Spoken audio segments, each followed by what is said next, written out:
申不太，把东西留下。你现在走，我还能当没见过你。这话你自己信吗？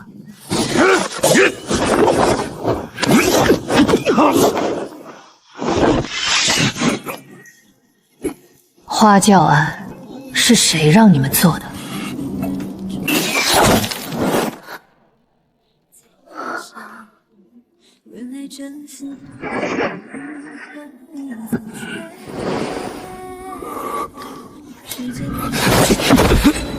我没耐心陪你耗，现在说，你还能活？花轿里的新娘不是第一个。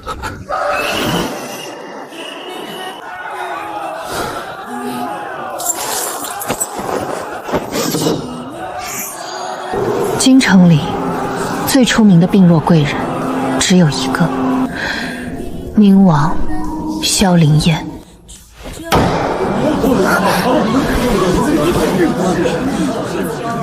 沈昭，你还不认罪？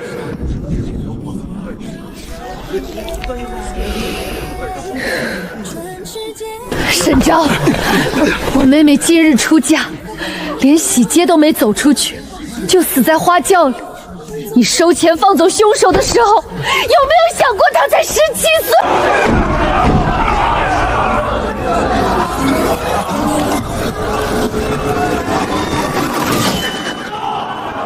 所有人都认定他收钱放凶，可他根本没来得及替自己辩解。沈昭，人证物证俱在，你现在认罪，本官还能念你年纪轻，从轻发落。大人说人证物证俱在，我想问一句，人证是谁？物证又是什么？有人看见你在花轿经过前收了一袋银子，也有人看见那男人从花轿旁逃走。沈昭，事情已经闹大了，你现在硬撑，对你没好处。陆少颖的意思是我认了，京兆府就能交差了？放肆！公堂之上，岂容你胡言乱语？尸检验了吗？凶器找到了吗？逃走的人抓住了吗？指认我证词核过几遍？这些都没有，就急着让我认罪。大人，你们是在审案，还是在找人顶案？沈昭，你说这么多，是想替自己脱罪？你妹妹死了，你恨我，我能理解。但你若真想替她讨公道，就别急着替凶手认下一个替罪羊。仵作已经看过，苏家小姐死于匕首刺胸，你还想狡辩到什么时候？验尸仵作阁目已经验过，总该落笔。死者伤在何处，身前几分，出血如何，衣物有无破损、积迹，这些都写了吗？事发突然，仵作只粗看过伤口，还没来得及落格。尸格没有，凶器没有，嫌犯没有，倒是我的罪已经有了。大人，让他看，我妹妹已经死了，我只想知道她到底是怎么死的。接官。是。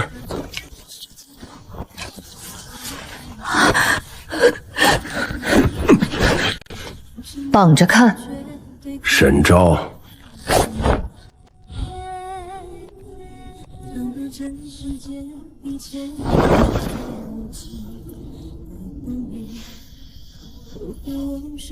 死人不会撒谎。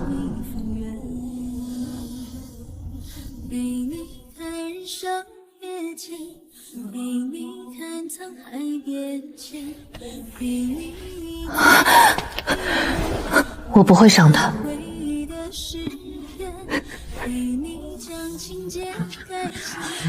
你看出了什么？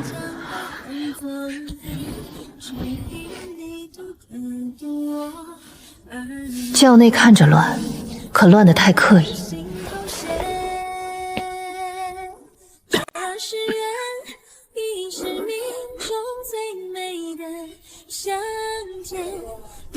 沈昭，你看够了没有？若说不出个所以然，本官现在就治你扰乱公堂之罪。苏小姐不是被匕首刺死的。胡说！胸口伤就在那儿，满堂人都看得见。看得见，不代表那就是死因。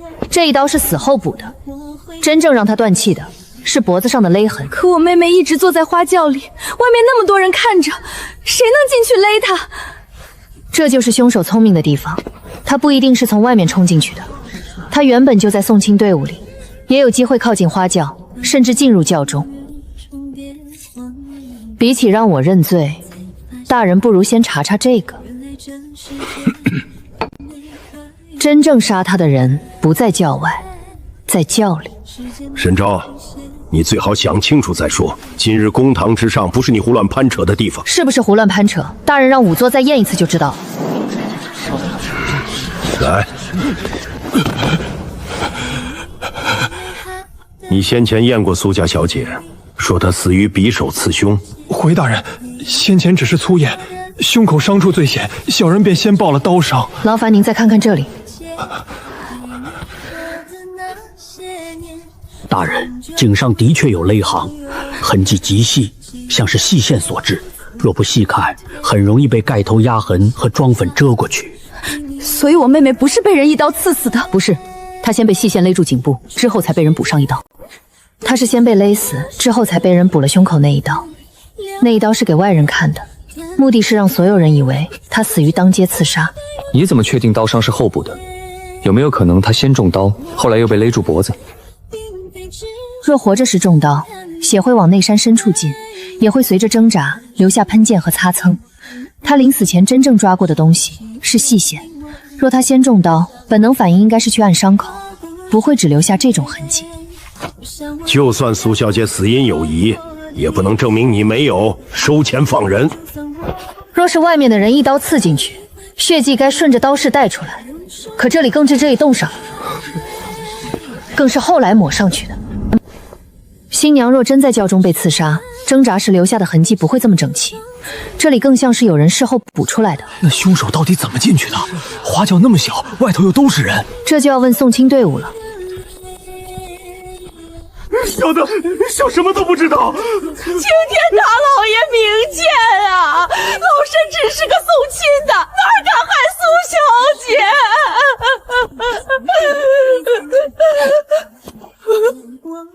苏小姐上轿前，最后一个碰她的人是你。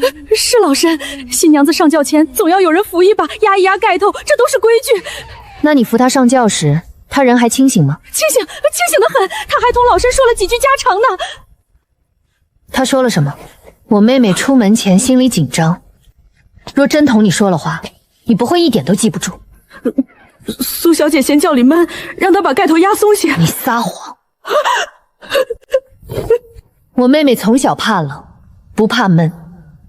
今早我替她盖盖头时，她还说外头风大，让我别开窗，还不从实招来！大人饶命，老身真的没害人，老身就是收了一点银子，替人多压了一次盖头。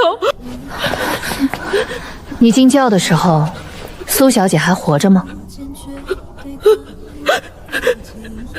不知道就把你看到的说出来。她是自己坐着，还是被人扶着？她低着头，身子有点歪。轿里还有个男人，穿着送亲小厮的衣裳，半张脸被挡着。他说苏小姐不舒服，让老身压好盖头，别让外头人瞧出来，免得误了吉时。只见轿中有陌生男人，为何不报？老身以为只是替土家遮丑啊！我妹妹的命，在你眼里就值50两银子。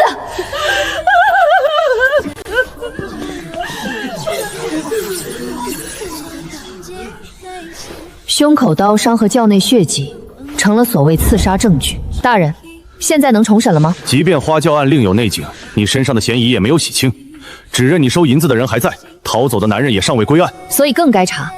查指认我的人是谁，查逃走的男人从哪儿来，查喜娘收的50两银子出自哪里。苏小姐临死前攥着他，说明他一定和凶手有关。沈昭，你是在教本官办案？周大人，既然案中有疑，重审便是。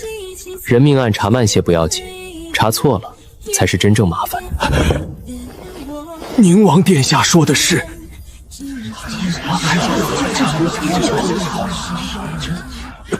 大梁传闻里，宁王萧林燕体弱多病，3步一咳，5步一喘。沈昭暂不定罪，押回京兆府看管。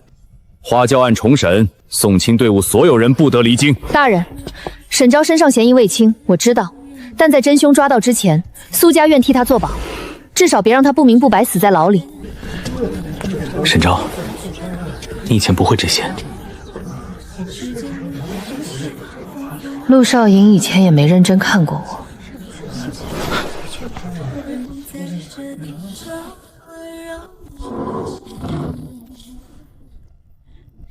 苏婉宁被细线勒死，胸口刀伤是伪装，喜娘收钱压盖头，逃走的男人是诱饵，银叶子是关键。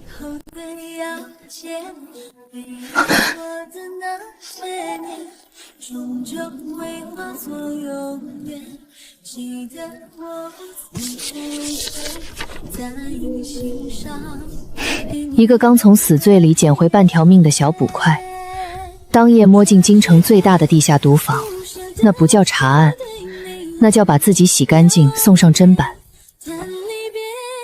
你倒是睡得着，外标因为花轿案快吵翻天了，周大人一夜没合眼。周大人睡不着，是因为案子没查清，还是因为昨日差点定错案？喜娘已经招了，有人给了她50两银子，让她替苏小姐重新压一次盖头。那人戴着斗笠，身量不高，左手虎口有旧伤。逃走的那个男人呢？昨日那么多人看见他从花轿旁跑出去，京兆府总不会一点踪迹都没追到吧？还在追，没抓到。指认我收银子的那个人呢？也跑了。沈昭，这件事京兆府会继续查，你不必局句带刺。我不带刺，昨日就已经认罪画押了。喜娘是贪财的中间人，逃走的男人是明面上的诱饵，指认我的人负责把罪名往我身上扣。3个人分工这么清楚，背后一定有人在安排。我要看苏婉宁出嫁前3个月的行踪，见过谁，买过什么东西，府里有没有丫鬟小厮突然离开，还有苏家近来所有大额银钱往来。你现在还在嫌疑里，却像真把自己当查案的人了。陆少颖若能查，我倒是乐得歇着。可你们查到现在，除了差点把我送死，还查出什么了？我去调苏家的口供，你别再私自乱动。沈姐姐，外头人都说你昨日像换了个人。那他们以前很了解我。以前的沈姐姐不太说话，被凶也不敢回嘴，昨日公堂上的话把大家都吓住了。人快死的时候，总要学会回嘴。那你真的能抓到杀苏小姐的人吗？能不能抓到，要看凶手急不急。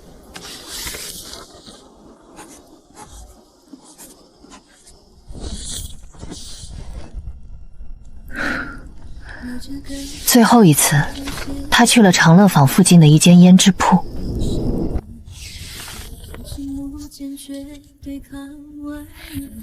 苏婉宁不是单纯被害，她死前很可能已经察觉了危险。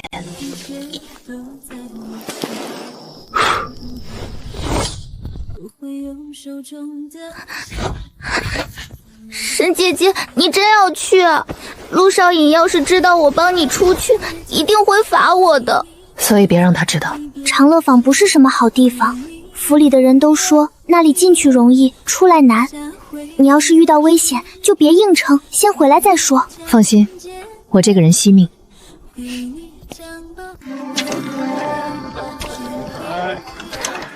这种地方，真正要紧的门，从不摆在明处。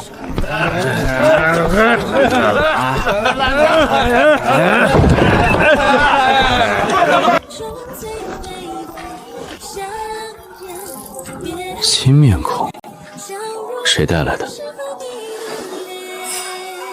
银叶子果然是姓吴。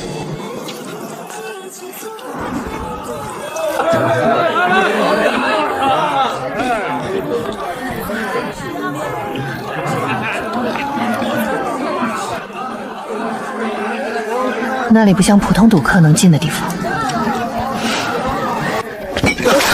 哎呀，怎么走路的？哎呀！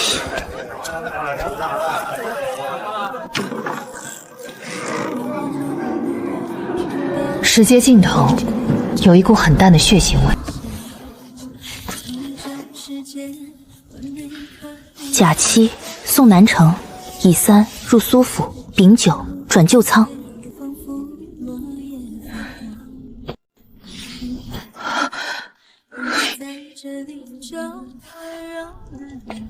叶片边缘的暗纹和账册上画的标记一模一样。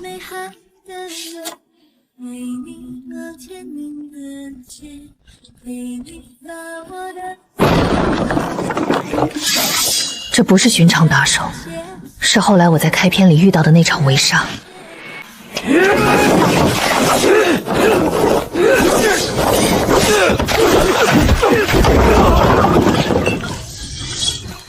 他认出了银叶，那就够了。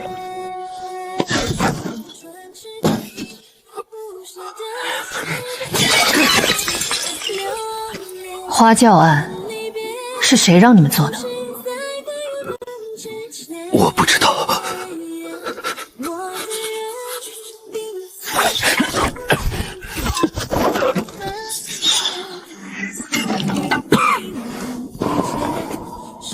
白衣、青壳、云纹暗器，我没耐心陪你耗。现在说，你还能活？花轿里的新娘不是第一个。官差来了！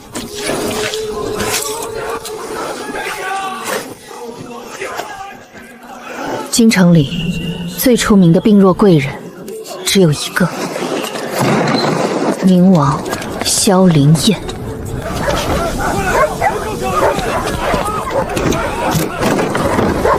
现在回京兆府，只会把线索带进别人的眼皮底下。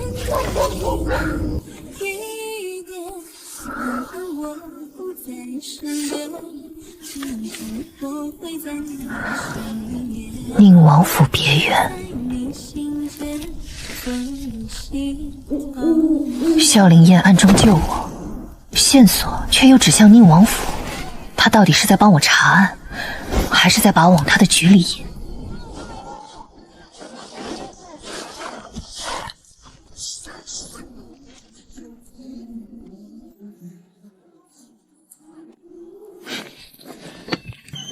有些东西能藏，有些东西必须带在身上。沈姐姐，你身上怎么有血？不是我的。你每次这么说，都像要出大事。陆少英刚才来过2回，问你睡了没有。我说你头疼已经歇下了，他好像不太信。他信不信不重要，只要没进来就行。这就是苏小姐手里攥着的东西。那你查到他从哪儿来了吗？查到一点，但还不够。阿蛮年纪小，心也软，有些事知道的越少越安全。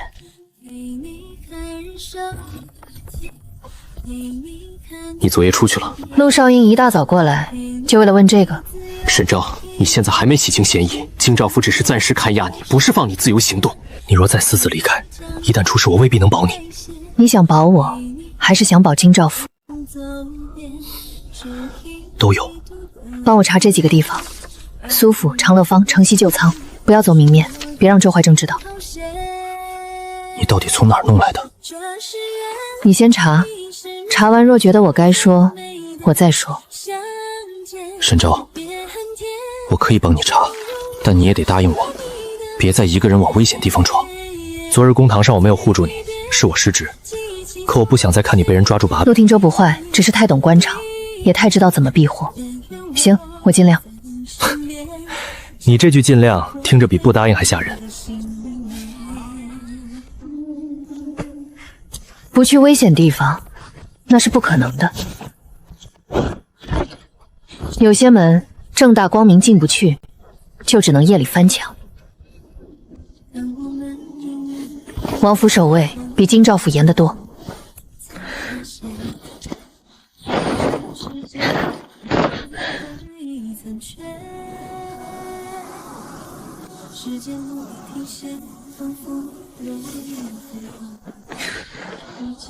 如果萧凌轩真如传闻那样病弱，一个闲散王府不该有这样的防卫。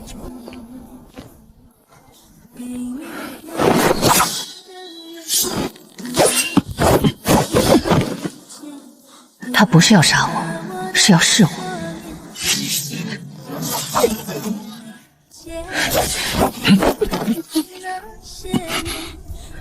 再试下去，你家王爷该睡醒了。韩丈，不必拦他。沈捕太深夜入府，若是查案，本王该请你喝茶；若是行刺，你这动静又稍微大了些。王爷既然知道我是来查案，就省些客套吧。长乐坊的案账里为什么会有宁王府别院？你动作比我想的还快，昨夜刚拿到账册，今晚就找到我这里来了。所以昨夜屋顶上的人是你。沈捕快这话可不能乱说。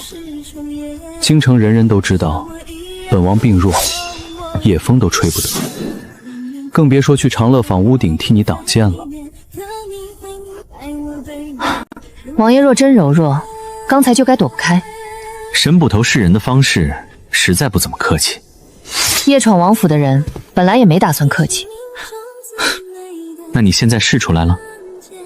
试出王爷会武，身边有暗卫，还很会装病，但还没试出你是敌是友。若我是敌，昨夜那支箭就不会被打。若你是友，长乐坊案账里就不该出现宁王府别院。宁王府别院3年前就已经空了，长乐坊案账里若有他，要么是有人借我的名义行事，要么是故意把线索引到我身上。这种营业我不是第一次见，5年前宁王府旧案里也出现过。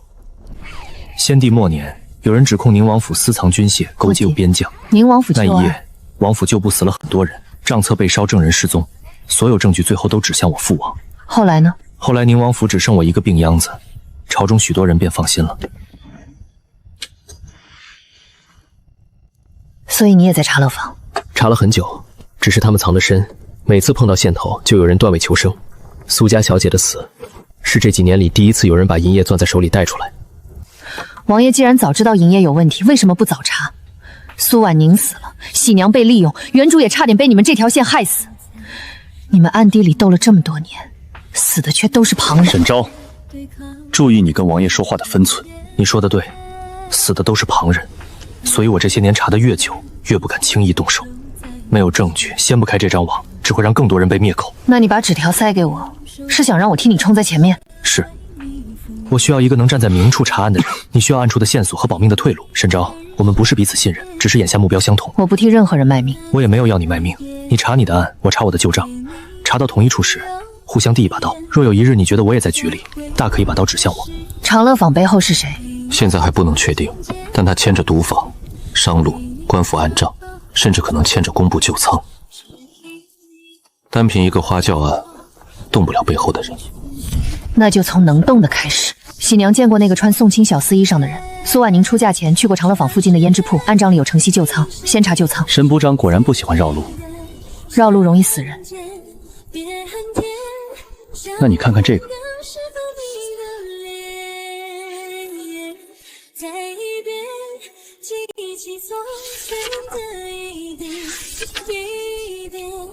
每一句都短得像随手一花，可每一句后面都可能是一条命。这些案子也和银叶有关，至少有4个失踪前被人看见去过长乐坊附近，还有2个家中收到过银叶。苏婉宁不是第一个，也不会是最后一个。最让人发冷的不是尸体，是有人用几个字把他们从案卷里抹掉。这份东西我带走。这是王府案卷，不能随便交给外人。那你们留着看了半年，查出什么了？让他带走。沈昭，长乐坊那边已经知道你碰了暗账，今夜之后你的麻烦不会少。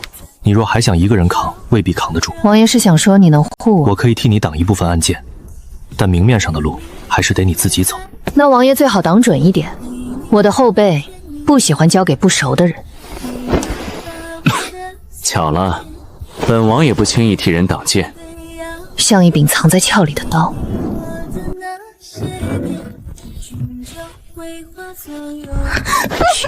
是我。沈姐姐，你再不回来，我就要去找陆少爷了。找他做什么？让他带人去宁王府抓我。宁王府？别问，问了你也睡不着。我现在也睡不着。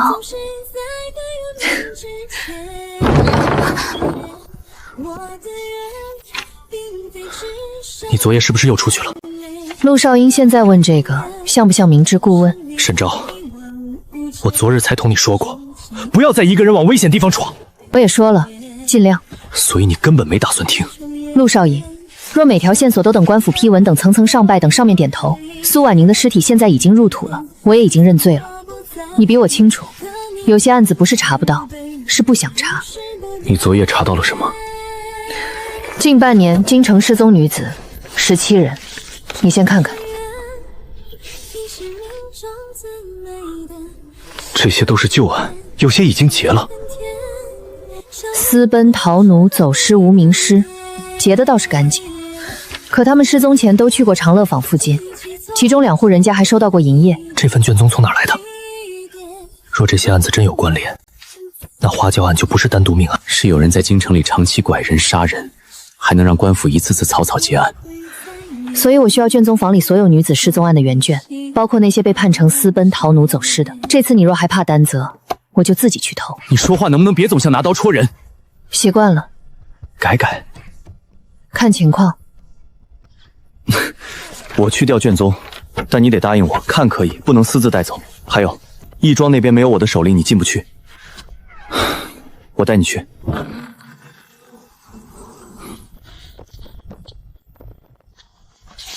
14岁到20岁，绣娘、卖花女、酒肆老板的女儿，出门买一盒胭脂就再没回来。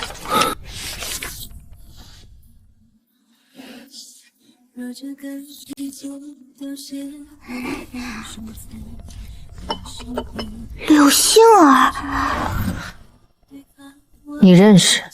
她住在我家隔壁那条巷子，以前卖花的，笑起来特别好看。她不是私奔。你确定？我确定。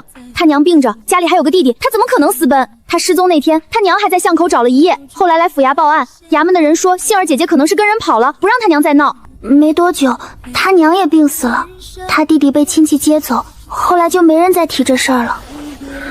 人没了，家散了，最后只换来案卷上轻飘飘的一句私奔。去义庄。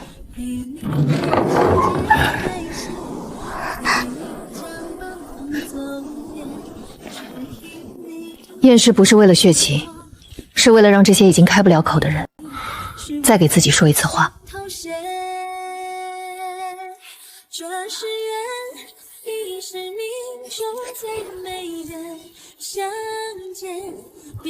你怀疑他们被关在同一个地方？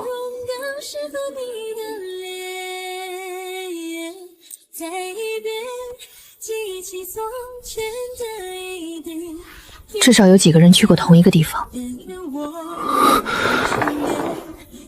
他们失踪后有一段时间还活着。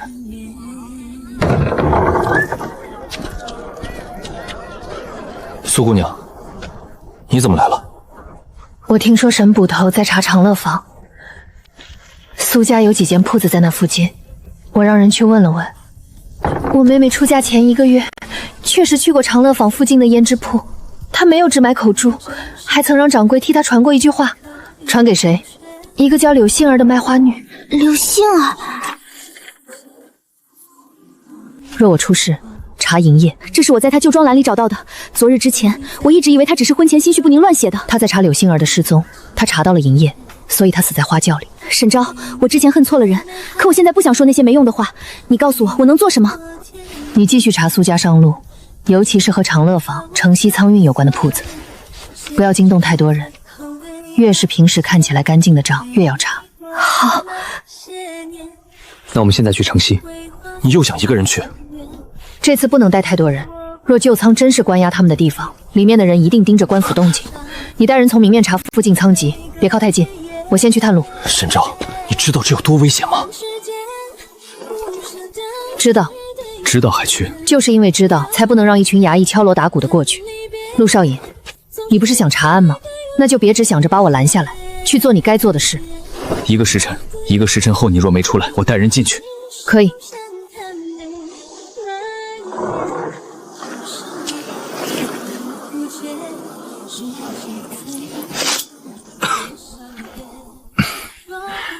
沈捕头每次见我都这么不客气。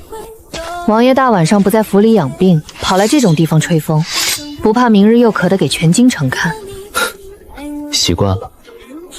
你查的比我想的快。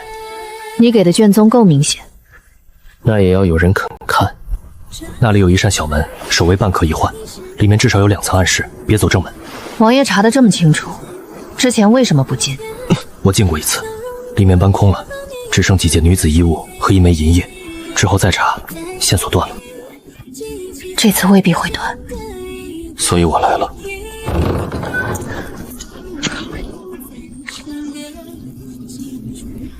就是这里。他们曾经在这里活着，等过，怕过，也许还盼过有人来救。后面还有暗门。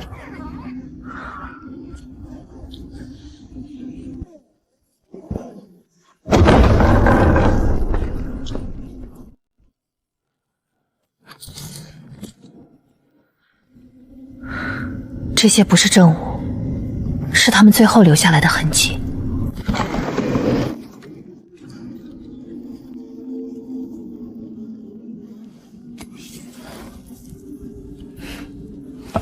这不是普通命案了，这批假银不是给普通人用的，做得太细，重量也压过。若只是市井流通，用不着这么费功夫。他要么是为了掺进官银，要么是为了混进军饷，从来都不是。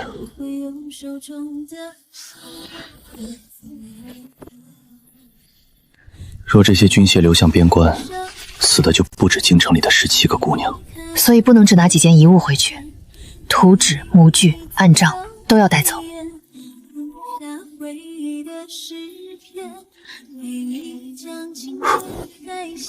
来不及了，后墙有水道，你带东西先走。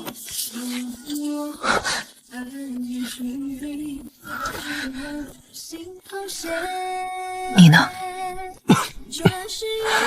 沈捕头现在知道关心本王了。我是不想唯一的证人死在这里。放心，本王命硬，没那么容易死。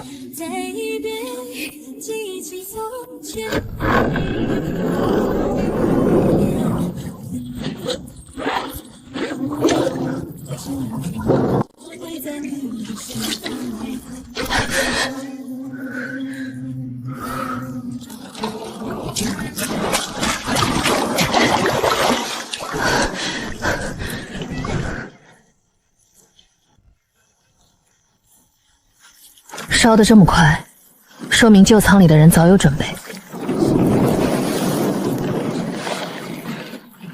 我们不是第一批找到这里的人，也不是他们第一次毁证据。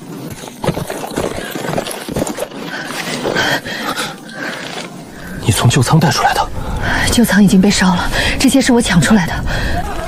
你现在立刻封锁现场，查最近3个月进出城西仓道的车马，再派人去查工部仓籍，看看这间旧仓挂在谁名下。沈昭，你知不知道这是什么？私查军械和官银，是要捅到朝堂上的。所以才要快。你是不是又见了宁王？你们2个人，一个敢夜闯王府，一个敢把亲王拖进案子里。沈昭，你是不是真觉得自己的命很多？我只有1条命，所以才不能让别人随便拿去填案子。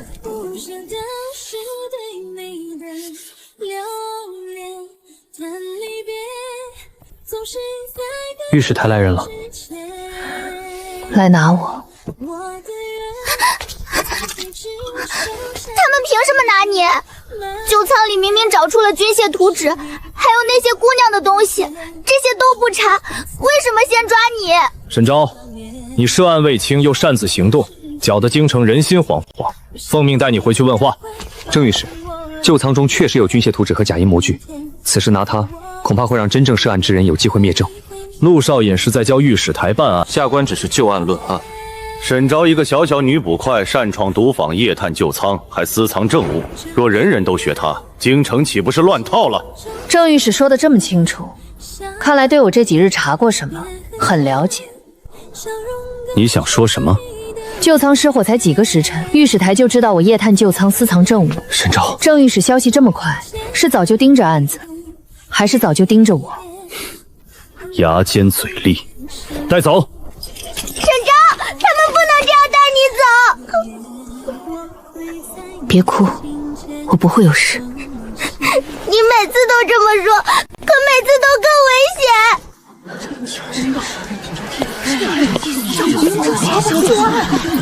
风向变得太快，快到像有人早就备好了话本。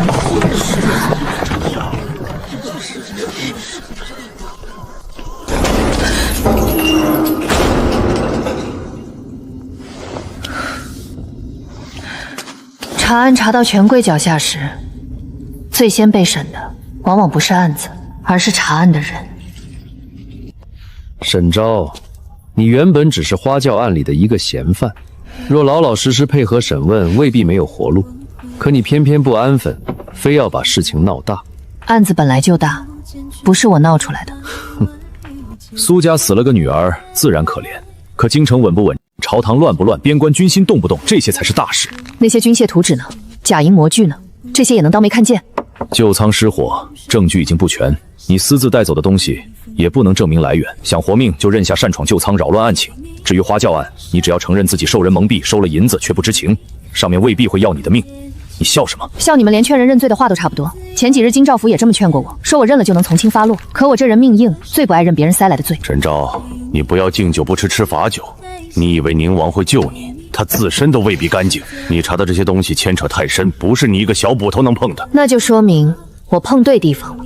哼，带回去，让他冷静冷静。旧仓失火太快，御史台来得太快，弹劾我的罪名也太准。花轿案、失踪少女、旧仓、军械、假银，所有线索都在往更深处沉。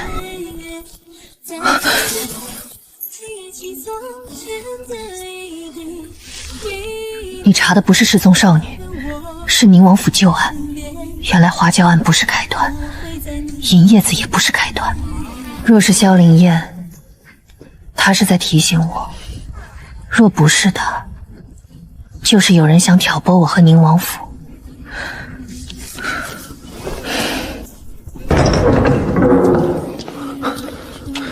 你今日会被带去复审。这么快？有人把军械图纸、假银模具和旧仓车马记录送到了御前，陛下亲自下旨，让大理寺、刑部、京兆府三方会诊。这次不是小阵仗，御史台会咬死你私取政务、擅闯旧仓，周怀正也不会认自己草率定案。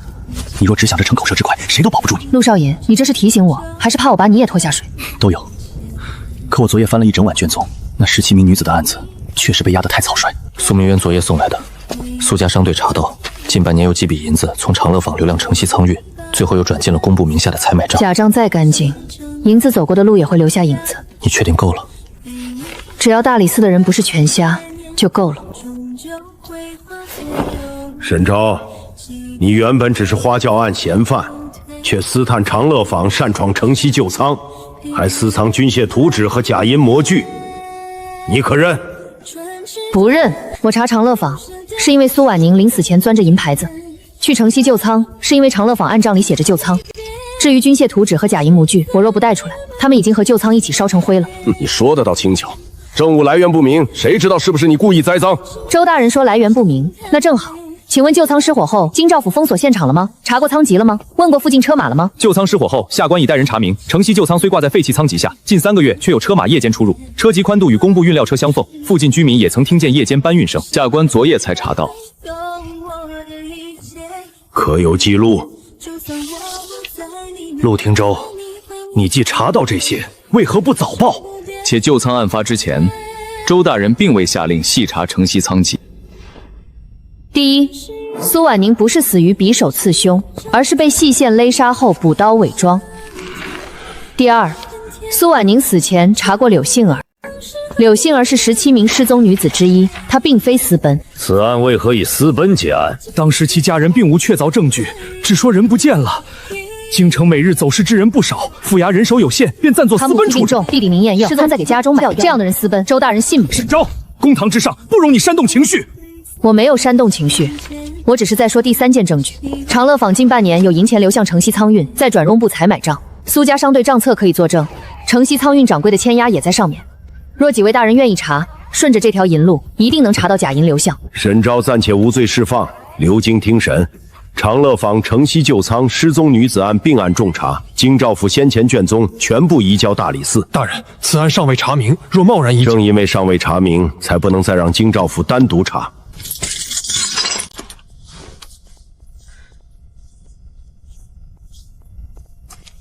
你刚才差点把周大人气死。气不死，真气死了，还得多查一桩案子。你在牢里待了1夜，脸色不好，先披着吧。多谢。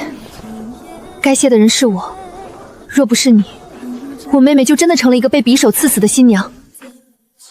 柳杏儿他们也只会一直躺在那些没人看的案卷里。案子还没完，我知道苏家商路我会继续查，你要什么账我都让人送来。沈昭，我妹妹没能说完的话，我替她继续说。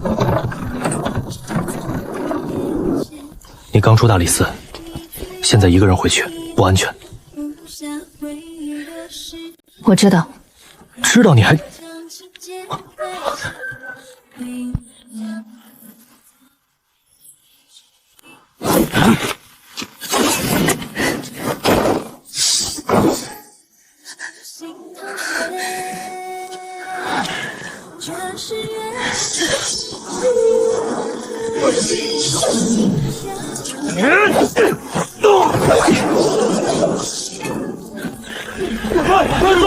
快动作！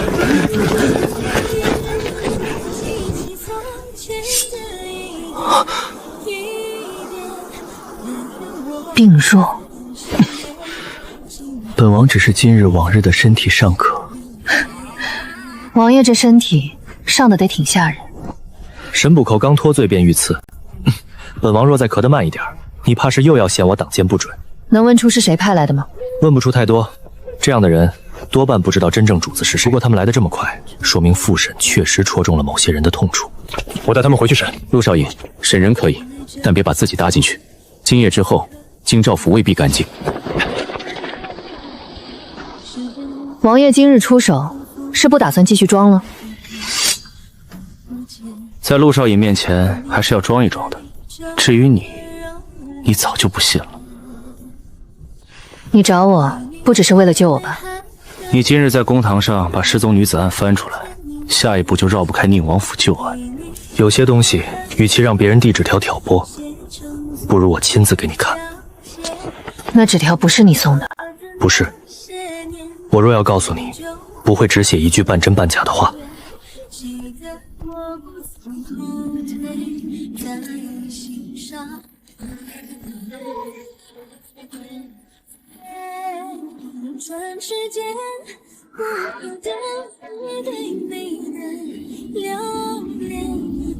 5年前，宁王府被指私藏军械，所有账册在一夜之间烧毁，能作证的人一个接一个死了，最活下来的只有我这个病秧子。所以银叶不是花椒案才出现的？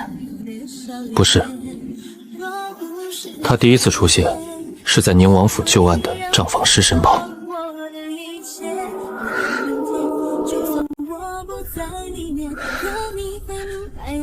沈昭，现在你还要继续查吗？查。但从现在开始，王爷最好别再瞒我，否则下次我的刀指向谁，就不一定了。好。从这一刻起，他们的案子终于有人重新翻开了。你墙上那些案卷，我要一份副本。沈捕周，那是宁王府5年暗查的东西，不是街边随手能买的纸。那就抄一份。给他，他若查得动，早晚会用上。是。沈昭，今日大理寺那边会有动静，秦陵不会看着你继续查下去。当朝首辅百官之首，京中人人称他清正，这样的人若站在银叶背后，才最可怕。5年前宁王府旧案是秦陵做的，当年弹劾宁王府的第一道折子出自他的门生，查抄王府的人是他举荐的。后来所有证人死的死，失踪的失踪，最终得利的人也是他。我知道了。你现在连遮掩都懒遮掩了。你不是早知道我去见宁王了吗？知道是一回事，看见又是另一回。沈昭，我现在越来越觉得自己不像查案的少卿，倒像专门替你收拾烂摊子的。那你今日可能要更忙。又出事了。查工部近5年军械采买，尤其是和城西旧仓有关的批文，再查最近边关军粮有没有迟发、少发、调拨异常。军械假银还没查清，你又要查军粮？不是我要查，是他们本来就连在一起。假银若混进军饷，军械若被私运出京，下一步一定是粮、兵器、银钱、粮草3样，只要动2样，边关就会乱。这不是京兆府能碰的案子，所以现在案子在大理寺。我去查。大人，宁王旧部调换了粮车。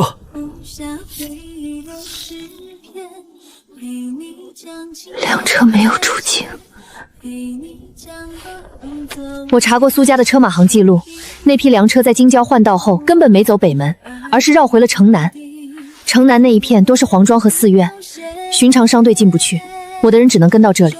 护国寺，若粮真藏在护国寺，这案子就更麻烦了。那里不是普通地方，贸然闯进去，一个冒犯皇室的罪名就能先把我们压死。所以我才来找你，沈昭。我妹妹查营业时，很可能也查到过苏家粮道，她不是无缘无故被杀。我去护国寺，不能硬闯。我知道，这次不翻墙。花轿案、失踪少女案、旧仓军械案已经并案重查。护国寺若涉及军粮藏匿，我可以凭手令请求搜查。请求可以，但他们未必会让你查。那就让他们拒绝的大声一点。越不让查，越说明里面有东西。几位大人，今日寺中供奉先帝牌位，不便惊扰。若是查案，还请改日地铁。军粮案牵涉边关，不是地铁拜访，请寺中住持出来。女施主，护国寺乃皇家寺院，不是寻常府衙。若无宫中旨意，小僧实在不能放诸位进去。寺中近日可有粮车入内？寺中香火供奉不断，有米粮进出，并不稀奇。我问的是军粮。沈昭，别在山门前闹得太难看。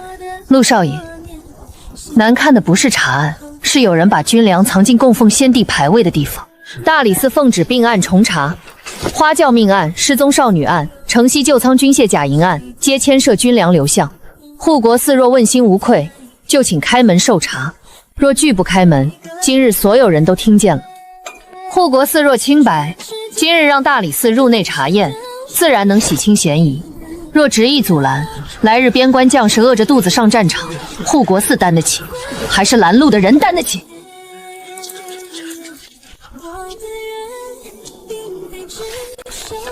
申不快，护国寺供奉先帝，不敢有半分不敬。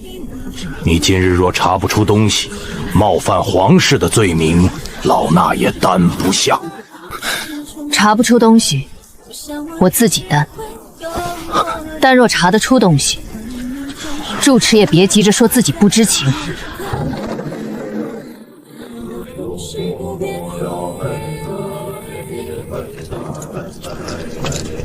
后院乃清修之地，女施主。粮车从后门进的，不查后院，难道查香炉？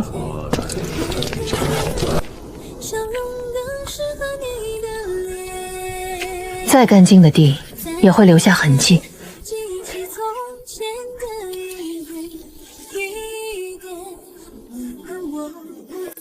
这里。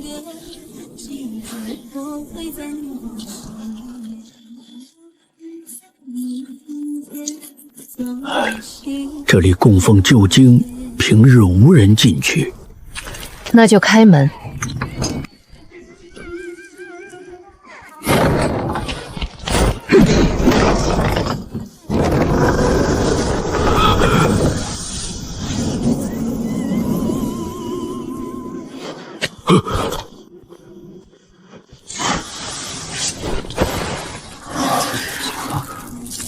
真是军粮。这不可能，老衲不知此事。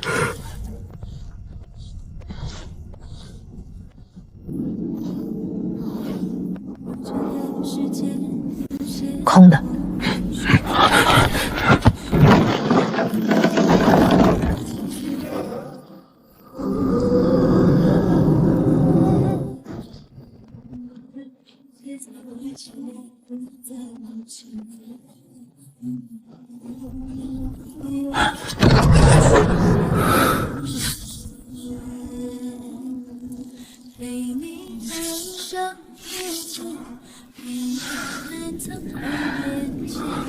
沈昭，这是什么？死尸名册。沈昭，这东西不能只压在我们手里。送大理寺，再送御前。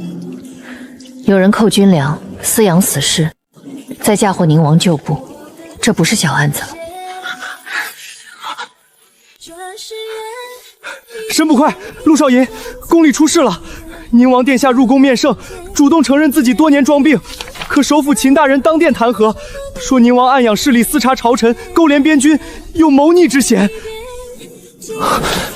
陛下怎么说？陛下沉默了很久，最后下旨让禁军围宁王府，等候查问。秦荣不是被逼急了才反扑，他早就等着萧凌轩暴露。沈昭，不能再往前冲了。现在宁王府被围，秦林已经把谋逆的罪名扣了下去。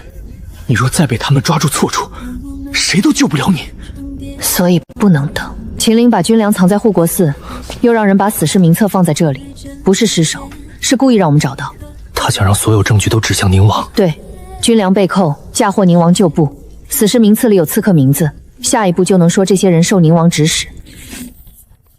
那我们现在把行册送到御前，至少能证明死尸和护国寺有关。证明不了真正主使。这本名册太干净了，它像一把刀，但刀柄被人擦干净了。你带着这些东西回大理寺，护国寺里所有军粮、名册、粮车印记都要封存，别让京兆府单独接手，也别让御史台的人带走原件。那你呢？沈昭，我去找刀柄。你别告诉我，你要一个人追秦人的线。你现在已经被他们盯上了，再往前走就是明着送死。如果秦腔现在最想除掉的人除了宁王，还有谁？你，所以他们一定会来找我。你这是拿自己当诱饵。是。沈昭，你以为每一次都能赌赢吗？你若真落到秦帆手里，他不会给你第二次翻身的机会。所以我需要你在外面活着查。若我被抓，你不要莽撞来救我。你去找苏明远，让他把假银流向的商账送到大理寺，再去宁王府外把护国寺军粮的消息递给韩昭。萧凌燕不会坐以待毙，他需要知道我入了哪条线。半个时辰后送到陆廷舟手里。若我没有回来，就告诉他，我失踪前最后走的是长乐坊西巷。秦陵的人会搜走刀和银叶，却未必会注意一道新磨出的陶片。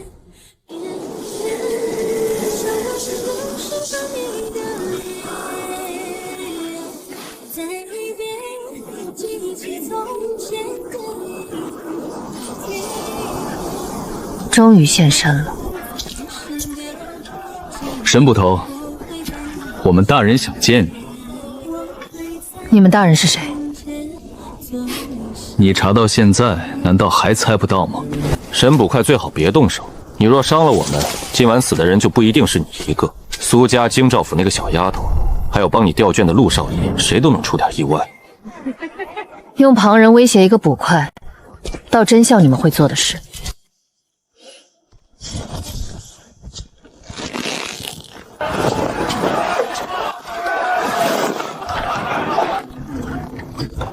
7次左转，4次右转，最后一次下坡很长。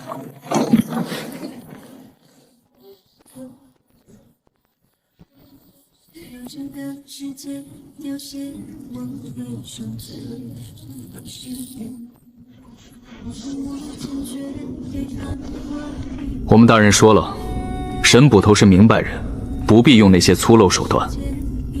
那你们大人倒是挺会装体面。沈昭，这几日京城因你闹得很不安宁。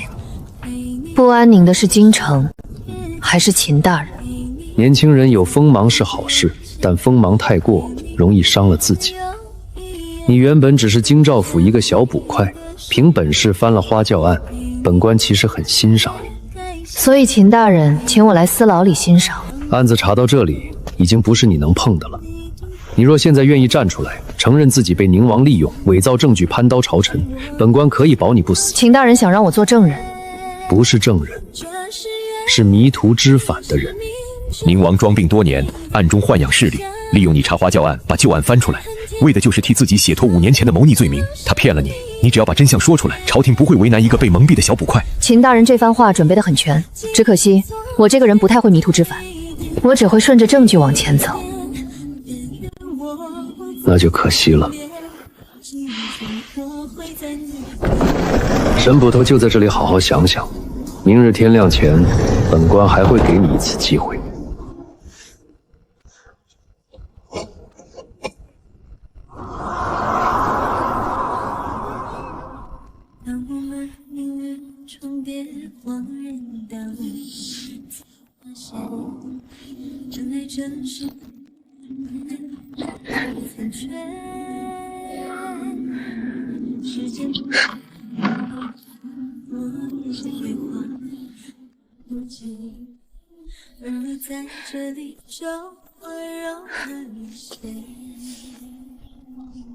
宁王府那边如何了？禁军围着，暂时没有动静。韩赵的人被牵在外面，进不得宫。首府大人说，天亮前要让沈昭画押，只要他认了宁王利用他伪造证据，明日朝会便能坐实宁王谋逆。那账册呢？等宁王府一倒，就转走，旧账不能再留在京里。在你心上，陪你每个黑夜。都是对留恋离别，总是在个月半之前。我的愿，你只剩下含泪埋怨，人世一往无前，是几曾凝望的笑脸。若不是重演，我想我依然会懂我。里面怎么没动静？沈不成，你还真是不知道怕。怕，所以才要快一点。沈不太，把东西交出来，我还能让你少吃点苦头。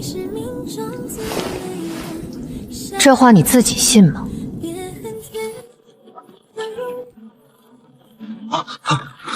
大理寺办案，所有人放下兵器。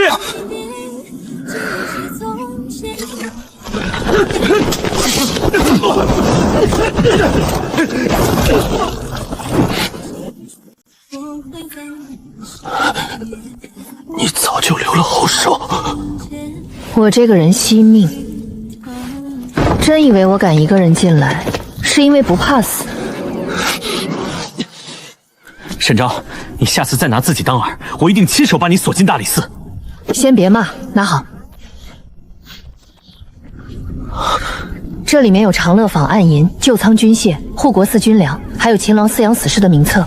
宁王府当年不是私藏军械，是奉旨清查军械亏空。对，秦良当年不是查出了宁王府谋反，是被宁王府查到了他的命门。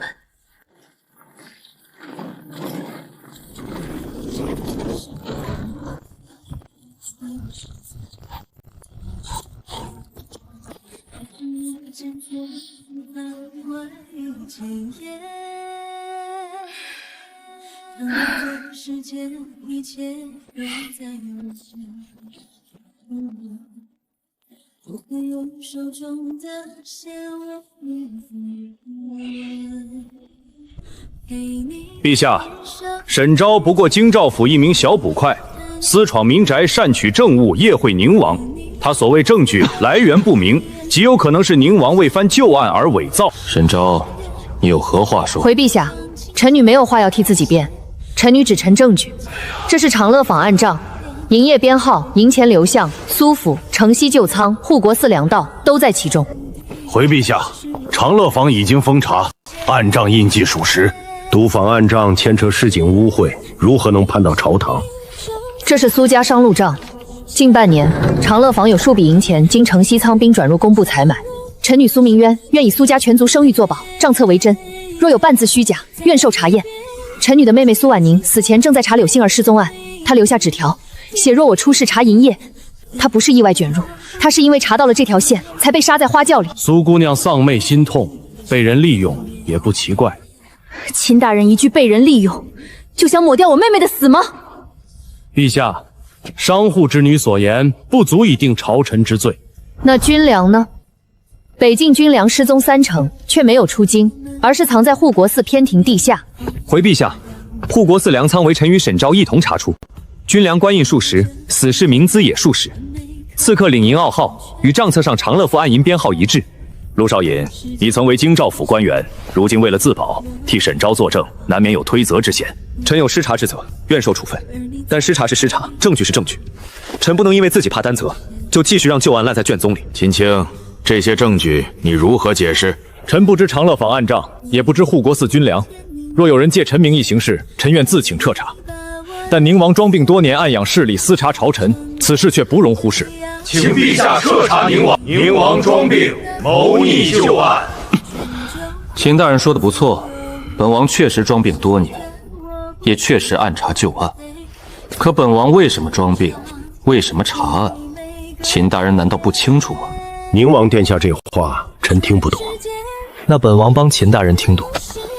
这是北境12位旧将的联名血书。5年前，尚未上报，宁王府便被冠上私藏军械、勾连边将的罪名。当年替宁王府作证的人，一个接一个死去。账房林峰畏罪自尽，工部匠人失踪，宋姓小医病死。如今同样的营业案文又出现在苏婉宁案、失踪少女案和长乐坊案账中。可臣这些年每日都趁病弱无用记得，宁王府上下不是死于谋逆，是死于灭口。这半页密旨藏在秦党司牢账册夹层里，上面有先帝旧印，也有宁王府奉旨清查军械亏空的残据。若宁王府当年真是谋逆，为何会有这份密旨？若密旨是伪造，又为何藏在秦党司牢，而不是宁王府？秦龙，你还有何话说？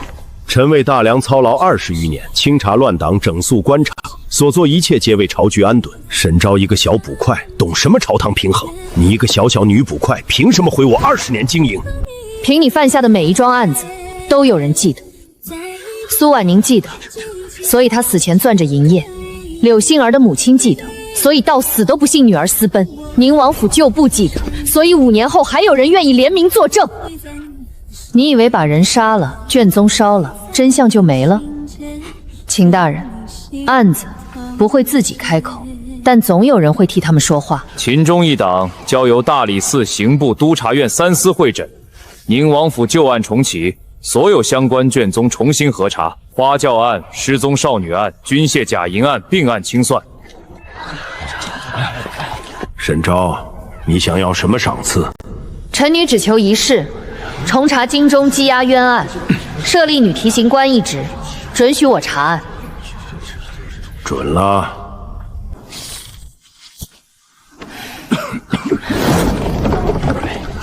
宁王殿下身子还是这么差呀！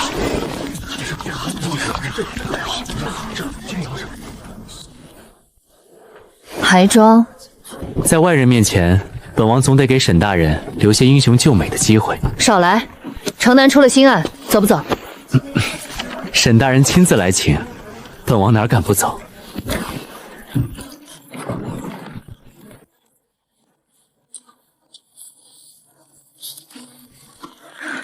这一次，我要自己走。我知道。